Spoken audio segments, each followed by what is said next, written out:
From UFOs to psychic powers and government conspiracies, history is riddled with unexplained events. You can turn back now or learn the stuff they don't want you to know.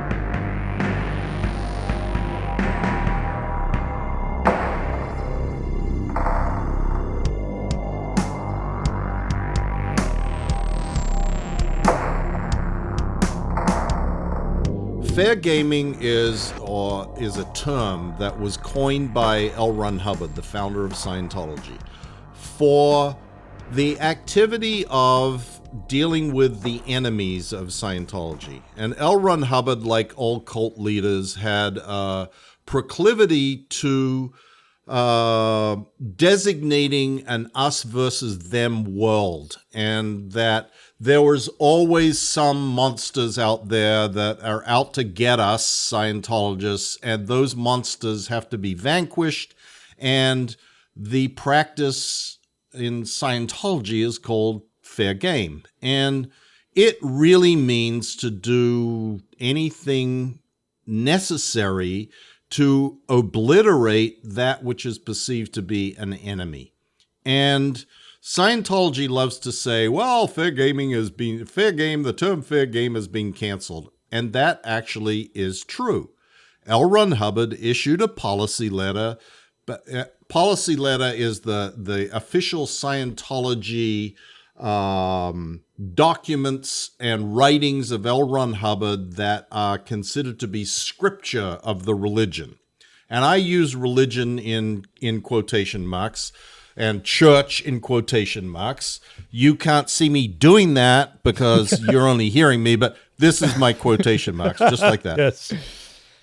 And this is the scripture of Scientology. And Hubbard fancied himself as many things. I mean, he claimed to be everything from a master photographer to a master mariner to a horticulturalist to a great researcher to a philosopher to a race car driver to anything and everything. But one of the things that he claimed to be was an intelligence officer from naval intelligence during the war, and that he had studied all the arts of intelligence, and that he was an expert on covert operations and black propaganda and all of these things. And he wrote extensively in Scientology about how you go about employing all these techniques to destroy your enemies. Clearly you and Leah were able to disconnect,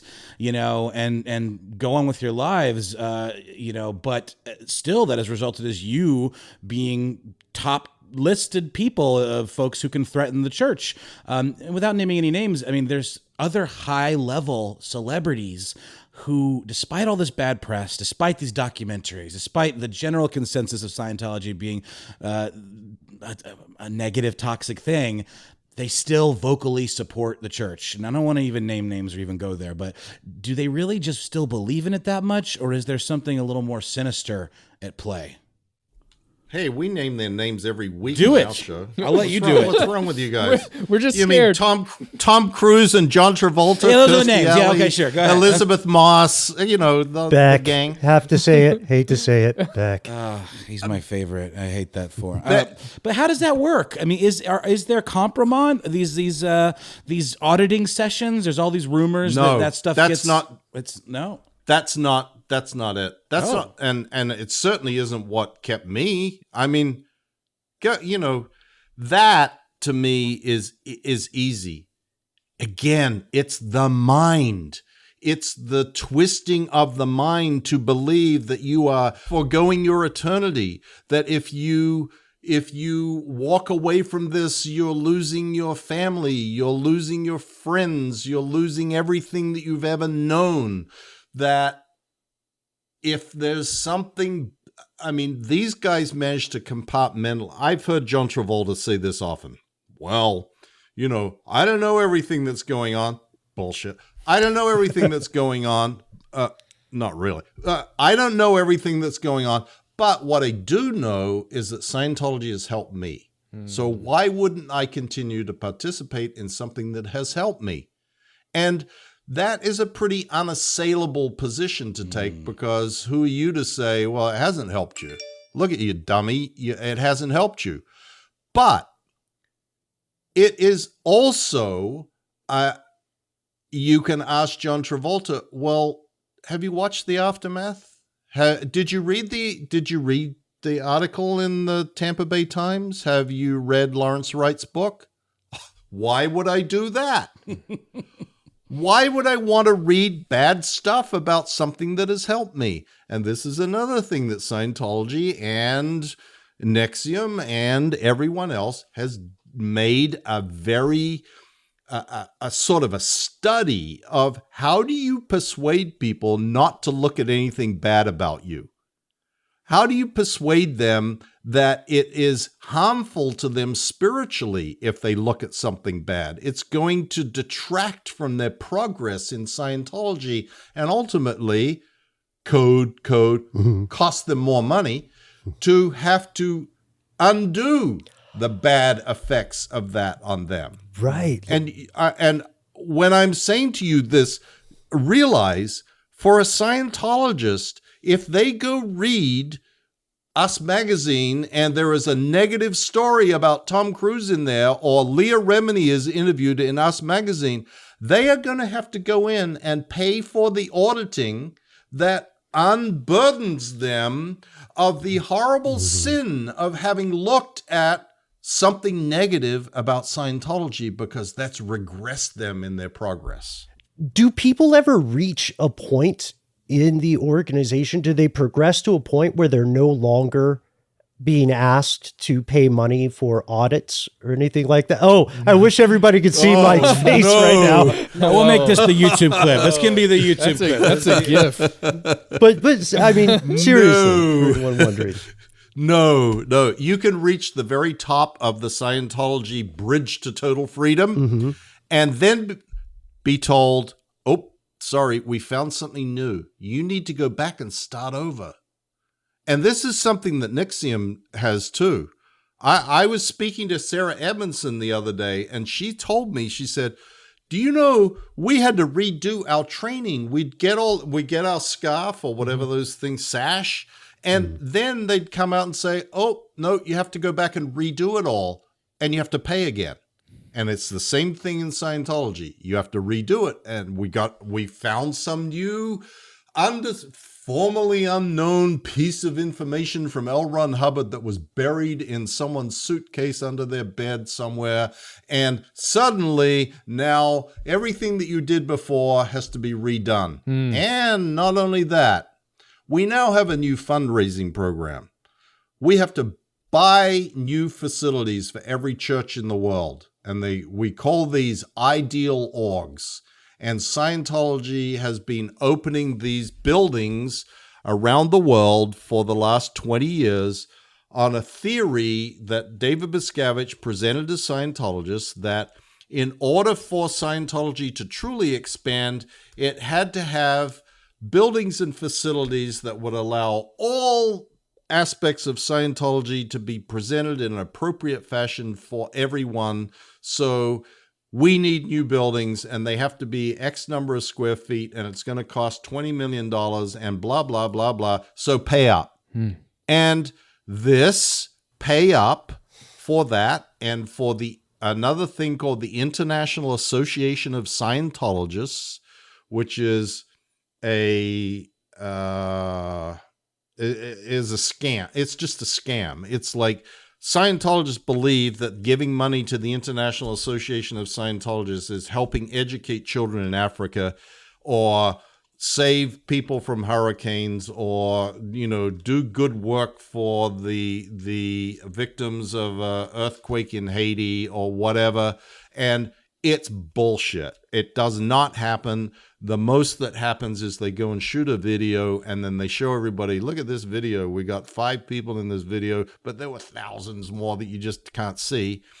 And keep giving us money, and we will give you these gaudy bowling trophies, and start calling you Platinum Excalibur something or other, or Platinum Meritorious patron of the gluteus maximus. Like it's like these bizarre, absurd names, and people hand over $10-50 million.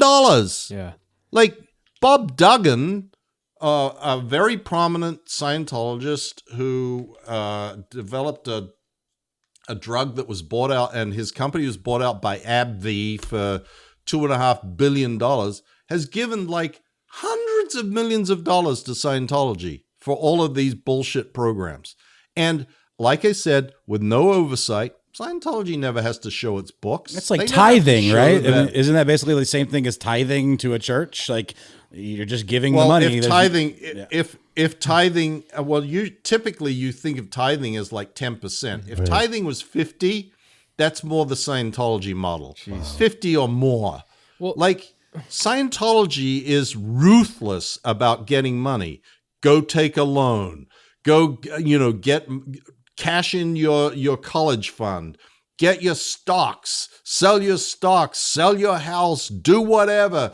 Get us the money now, because this money right now is going to save the world. It's very difficult to persuade anybody to come in and get involved in Scientology and not to Google it. Right. Like really hard. yeah. And as soon as anybody Googles it, it's like the game is over. They ain't going anywhere near it again. However, there are two exceptions to that. One, children of Scientologists.